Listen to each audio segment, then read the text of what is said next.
Speaking of the AIDS walk, tens of thousands of people are getting ready to walk. Last year, to be exact, 30,000 walkers came out to Central Park to raise awareness about HIV and AIDS and to raise money for prevention and treatment. CBS 2 is a proud sponsor of tomorrow's 2014 walk at Central Park. And we're happy this morning to have Janet Weinberg with us. She is one of the walk's organizers. She's also interim CEO at the Gay Men's Health Crisis. Thank you for being here. Andrea, we're delighted to be here. Thank you, and thanks CBS for sponsoring us. Oh, of course, of course. For people who don't really know about the walk, this is the largest AIDS fundraiser in the world. That's true. That's true. We have, as you heard, 30,000 people come. The walk raises literally millions of dollars, and it raises great awareness for HIV and AIDS, which is still a big problem in New York, and frankly, through the world. I was reading just a statistic that something like 1.1 million people are living with HIV in the United States. That's right. That's right.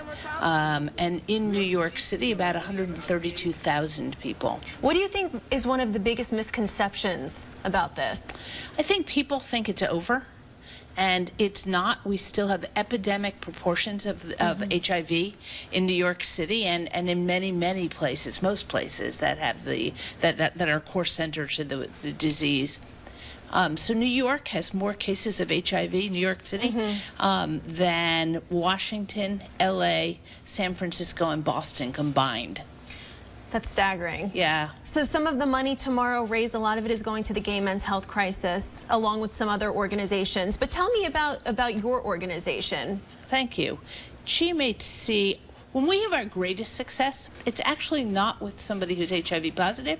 It's with particularly youth who are very, very vulnerable and are the only group that still has been having rising numbers with HIV. And if we can keep youth negative, that's the greatest success we have. And so we work with youth to educate them, to teach them about what HIV is, how to avoid getting HIV. And these days, there's actually a medication called pre-exposure prophylaxis that people can take to avoid getting HIV. And so we're doing a lot of education around that right now. But we also work with 9,000 people a year who are affected by or infected by HIV. And the technology has progressed so much since, for example, the 80s or the 90s, where now a lot of people with HIV are living really pretty long lives, right? Indeed, indeed, and full lives, if we can get them taken care of. What does taken care of mean? They need housing, food, legal advisement, mental health services, workforce development to return back to work because once they're healthy enough. And tomorrow at the walk, you guys have a lot of celebrities, some CBS 2 celebrities as well who will be there. But tell me a little bit about some of the people who will be showing up, in addition to the walkers. Oh, sure. And of course, we're really happy that Dana and Chris will be with us. But we also have Tyne Daly coming. And Terrence McNally,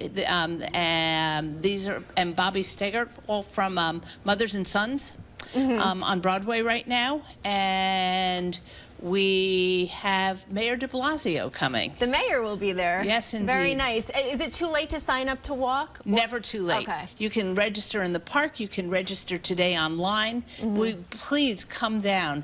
It's supposed to be beautiful, as we heard on the weather just now. I know. And kicks off at what time? It kicks off at 9 o'clock in the morning. Okay. Janet Weinberg, thank you so much for being here. We really appreciate it. Many thanks to you and CBS as well. And best of luck for a wonderful walk tomorrow. Thank you. Thank you. And AIDS Walk New York begins tomorrow morning, as Janet just said, in Central Park. Vanessa Murdoch will be there all morning long. And for more information, you can head to our website, cbsnewyork.com. We'll be right back with a look at your top stories and Vanessa's wonderful forecast. This is CBS 2 News Saturday morning.